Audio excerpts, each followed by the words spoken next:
Football ইতিহাসে অনেকে রাজা হয়েছেন, অনেকে হয়েছেন ঈশ্বর, কিন্তু কেউ একজন হতে চেয়েছিলেন স্রেফ একজন শিল্পী, যার পায়ের ছোঁয়ায় বল কথা বলতো, যার শরীরের হিল্লোলে গ্যালারিতে ঢেউ উঠত। Neymar da Silva Santos junior. ব্রাজিলের সাম্বা ফুটবলের শেষ অবশেষ, কিন্তু নিয়তি তাকে যতটা না ট্রফি দিয়েছে তার চেয়ে বেশি দিয়েছে রক্তক্ষরণ। পেলের ক্লাব সান্তোস, যেখানে ফুটবল মানেই আভিজাত্য, সেই সান্তোসে আবির্ভাব ঘটল এক রোগা পাতলা কিশোরের। নেইমার যখন বল নিয়ে দৌড়াতেন মনে হতো বাতাসের সাথে নাচছেন। 2011 সালে প্রায় একক প্রচেষ্টায় সান্তোসকে দীর্ঘ 48 বছর পরে এনে দিলেন কোপা লিবার্তাদোরেস।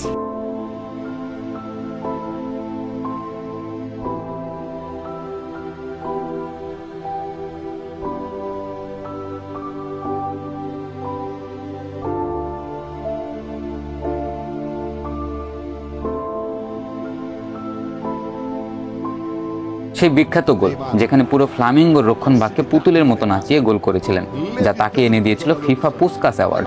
পুরো বিশ্ব বুঝে গিয়েছিল পেলের সিংহাসন আর খালি থাকছে না।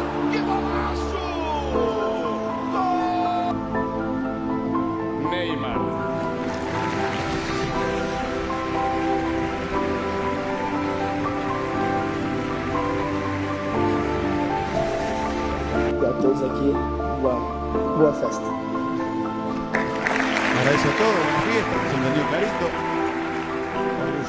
2010 সালে মাত্র 18 বছর বয়সে আমেরিকার বিপক্ষে হলুদ জার্সি গায়ে অভিষেক, প্রথম ম্যাচেই গোল।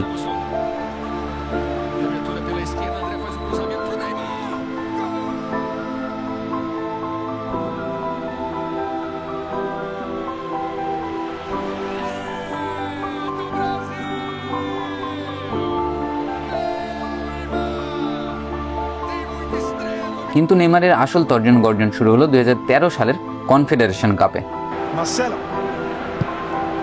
Marcelo in here, looks for and finds Fred. The shot comes in. What a start! And you know, Neymar for Brazil. Neymar goes on. Neymar still here. Across goal, and Joe has the goal. But made by the most glorious assist from Neymar. Neymar, gorgeous. Just gorgeous.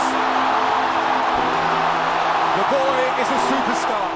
তৎকালীন বিশ্ব champion স্পেনকে একাই ধসিয়ে দিলেন তিনি।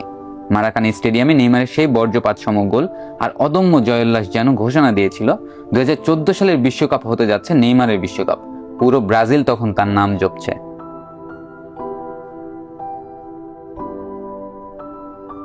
ইউরোপের মাটিতে পা রাখলেন বার্সেলোনার হয়ে। সেখানে সৃষ্টি হলো ইতিহাসের শ্রেষ্ঠ ত্রয়ী MSN। নেইমার সেখানে শুধু একজন খেলোয়াড় ছিলেন না, তিনি ছিলেন ফুটবলের বিশুদ্ধ আনন্দ।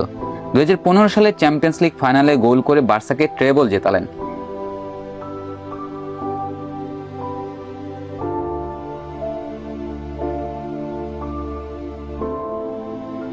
PSG বিপক্ষে সেই ঐতিহাসিক রেমন্তাদা বা 6-1 গোলের অবিশ্বাস্য জয়ের মহানায়ক ছিলেন তিনি। সেদিন সবাই জানতো ব্যালন ডি'অর তার হাতের নাগালে।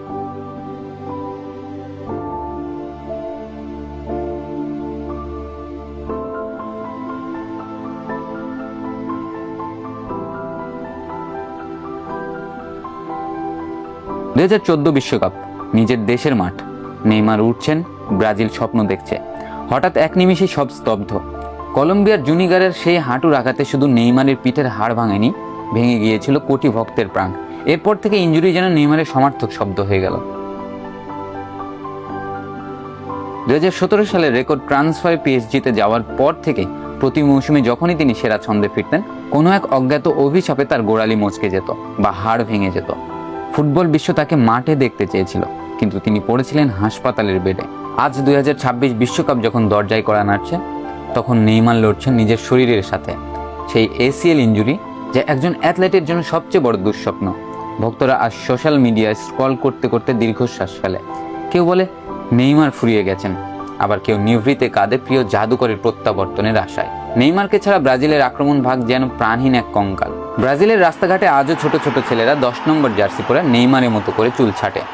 তারা ট্রফি চায় না, তারা চায় তাদের শৈশবের নায়ককে আর একবার হলেও সেই চিরচেনা হাসি নিয়ে মাঠে ফিরতে।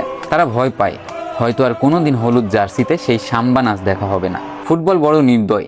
যে মানুষটি ফুটবলকে এত আনন্দ দিল, ফুটবল তাকে ফিরিয়ে দিল কেবল চোখের জল আর অসহ্য শারীরিক যন্ত্রণা। নেইমার কি ব্যালন ডি'অর জিতেছেন? না। নেইমার কি বিশ্বকাপ জিতেছেন? না। কিন্তু নেইমার যা জিতেছেন তা হলো কোটি মানুষের ভালোবাসা।